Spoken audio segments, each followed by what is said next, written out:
The Nightingale and the Rose, by Oscar Wilde.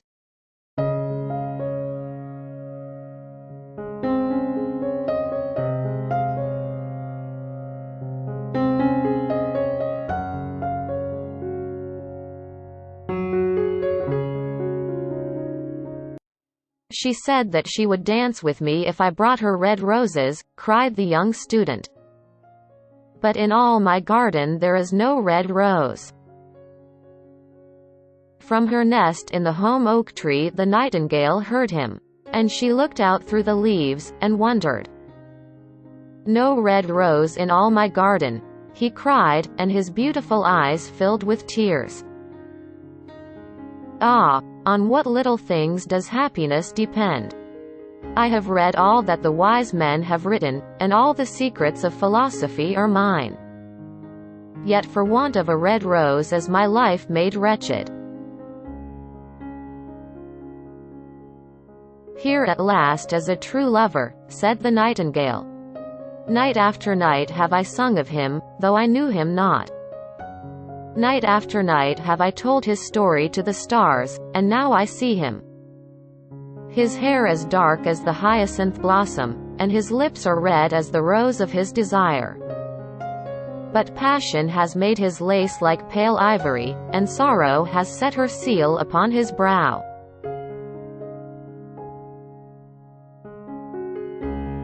The prince gives a ball tomorrow night, murmured the young student. And my love will be of the company. If I bring her a red rose she will dance with me till dawn. If I bring her a red rose, I shall hold her in my arms. And she will lean her head upon my shoulder, and her hand will be clasped in mine. But there is no red rose in my garden, so I shall sit lonely, and she will pass me by. She will have no heed of me, and my heart will break.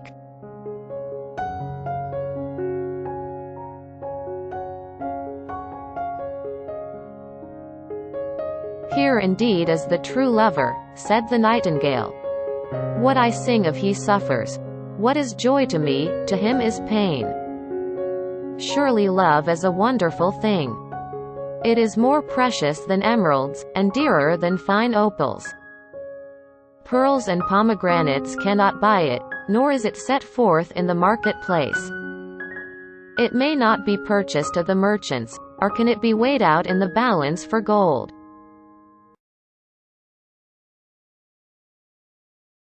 The musicians will sit in their gallery, said the young student, and play upon their stringed instruments. And my love will dance to the sound of the harp and the violin. She will dance so lightly that her feet will not touch the floor. And the courtiers in their gay dresses will throng round her. But with me she will not dance, for I have no red rose to give her. And he flung himself down on the grass, and buried his face in his hands, and wept. Why is he weeping? Asked a little green lizard, as he ran past him with his tail in the air. Why, indeed? Said a butterfly, who was fluttering about after a sunbeam. Why, indeed? Whispered a daisy to his neighbor, in a soft, low voice.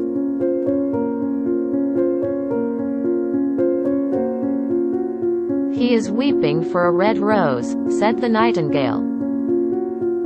For a red rose, they cried, how very ridiculous. And the little lizard, who was something of a cynic, laughed outright.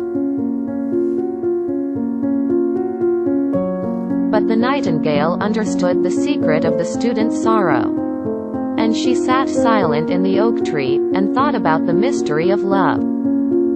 Suddenly she spread her brown wings for flight, and soared into the air. She passed through the grove like a shadow, and like a shadow she sailed across the garden. In the center of the grass plot was standing a beautiful rose tree, and when she saw it, she flew over to it, and lit upon a spray. Give me a red rose, she cried, and I will sing you my sweetest song. But the tree shook its head. My roses are white, it answered, as white as the foam of the sea, and whiter than the snow upon the mountain. But go to my brother who grows round the old sun-dial, and perhaps he will give you what you want. So the nightingale flew over to the rose tree that was growing round the old sun-dial. "Give me a red rose," she cried, "and I will sing you my sweetest song." But the tree shook its head. "My roses are yellow," it answered, "as yellow as the hair of the mermaiden who sits upon an amber throne, and yellower than the daffodil that blooms in the meadow before the mower comes with his scythe. But go to my brother who grows beneath the student's window, and perhaps he will give you what you want." So the nightingale flew over to the rose tree that was growing beneath the student's window. "Give me a red rose," she cried, "and I will sing you my sweetest song." But the tree shook its head. "My roses are red," it answered, "as red as the feet of the dove, and redder than the great fans of coral that wave and wave in the ocean cavern. But the winter has chilled my veins, and the frost has nipped my buds, and the storm has broken my branches, and I shall have no roses at all this year." "One red rose is all I want," cried the nightingale, "only one red rose. Is there no way by which I can get it?" "There is a way," answered the tree, "but it is so terrible that I dare not tell it to you." "Tell it to me," said the nightingale, "I am not afraid." "If you want a red rose," said the tree, "you must build it out of music by moonlight, and stain it with your own heart's blood. You must sing to me with your breast against a thorn. All night long you must sing to me, and the thorn must pierce your heart, and your life blood must flow into my veins, and become mine."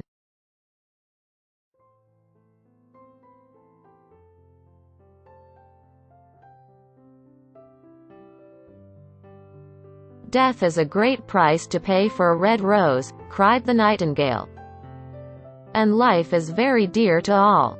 It is pleasant to sit in the green wood, and to watch the sun in his chariot of gold, and the moon in her chariot of pearl. Sweet is the scent of the hawthorn, and sweet are the bluebells that hide in the valley, and the heather that blows on the hill. Yet love is better than life, and what is the heart of a bird compared to the heart of a man?" So she spread her brown wings for flight, and soared into the air. She swept over the garden like a shadow, and like a shadow she sailed through the grove. The young student was still lying on the grass, where she had left him, and the tears were not yet dry in his beautiful eyes.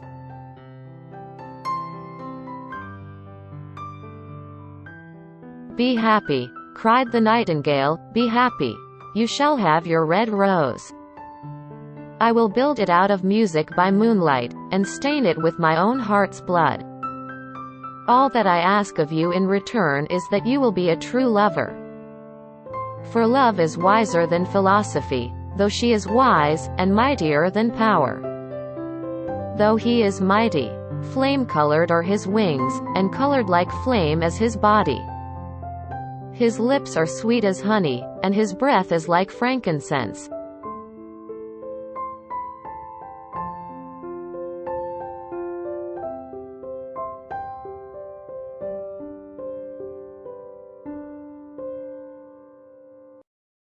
The student looked up from the grass, and listened. But he could not understand what the nightingale was saying to him, for he only knew the things that are written down in books. But the oak tree understood, and felt sad, for he was very fond of the little nightingale who had built her nest in his branches. "Sing me one last song," he whispered. "I shall feel very lonely when you are gone." So the nightingale sang to the oak tree, and her voice was like water bubbling from a silver jar. When she had finished her song, the student got lip and pulled a notebook and a lead pencil out of his pocket. She has form, he said to himself. As he walked away through the grove, that cannot be denied to her, but has she got feeling? I am afraid not. In fact, she is like most artists. She is all style, without any sincerity. She would not sacrifice herself for others. She thinks merely of music, and everybody knows that the arts are selfish. Still, it must be admitted that she has some beautiful notes in her voice. What a pity it is that they do not mean anything, or do any practical good. And he went into his room, and lay down on his little pallet bed, and began to think of his love, and, after a time, he fell asleep.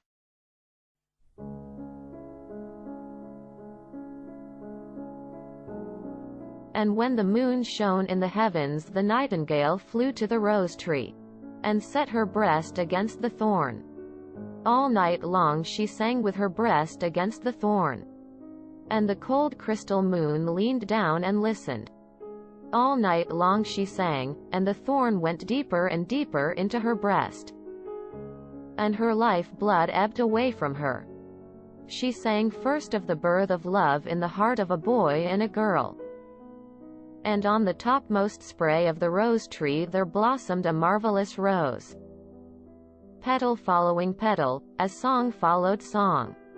Yale was it, at first, as the mist that hangs over the river, pale as the feet of the morning, and silver as the wings of the dawn. As the shadow of a rose in a mirror of silver, as the shadow of a rose in a water pool. So was the rose that blossomed on the topmost spray of the tree.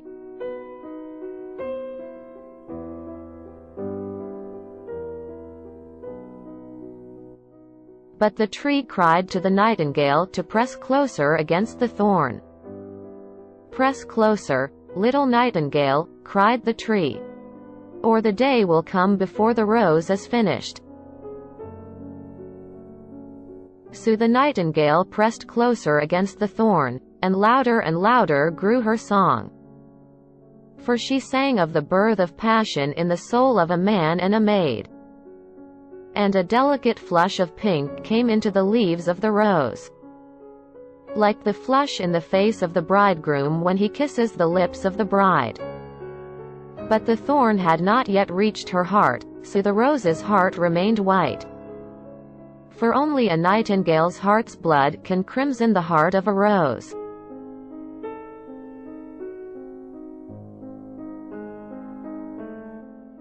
And the tree cried to the nightingale to press closer against the thorn. Press closer, little nightingale, cried the tree, or the day will come before the rose is finished. So the nightingale pressed closer against the thorn, and the thorn touched her heart. And a fierce pang of pain shot through her. Bitter, bitter was the pain, and wilder grew her song.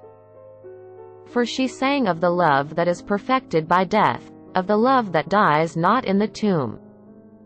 And the marvelous rose became crimson, like the rose of the eastern sky. Crimson was the girdle of petals, and crimson as a ruby was the heart. But the nightingale's voice grew fainter, and her little wings began to beat. And a film came over her eyes. Fainter and fainter grew her song. And she felt something choking her in her throat. Then she gave one last burst of music. The white moon heard it, and she forgot the dawn, and lingered on in the sky. The red rose heard it, and it trembled all over with ecstasy, and opened its petals to the cold morning air. Echo bore it to her purple cavern in the hills, and woke the sleeping shepherds from their dreams. It floated through the reeds of the river, and they carried its message to the sea. Look, look, cried the tree, the rose is finished now. But the nightingale made no answer. for she was lying dead in the long grass, with the thorn in her heart.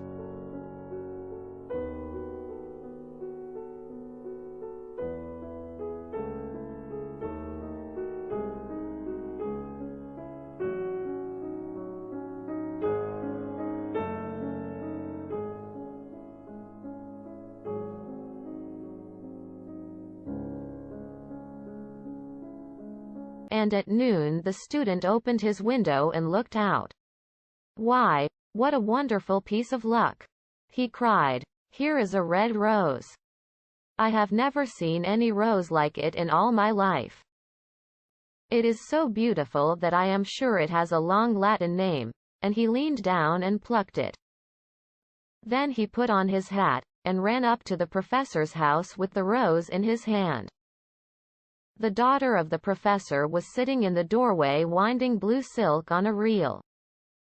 And her little dog was lying at her feet. "You said that you would dance with me if I brought you a red rose," cried the student.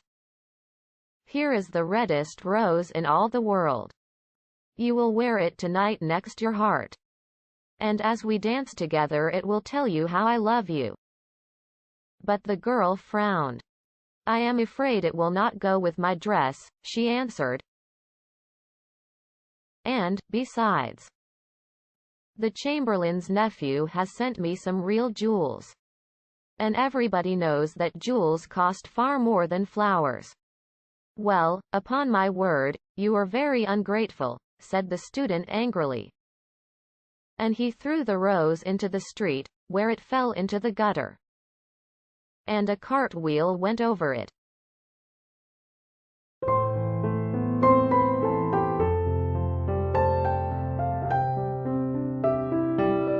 "Ungrateful," said the girl. "I tell you what, you are very rude. And, after all, who are you?" "Only a student. Why, I don't believe you have even got silver buckles to your shoes as the Chamberlain's nephew has." And she got up from her chair and went into the house.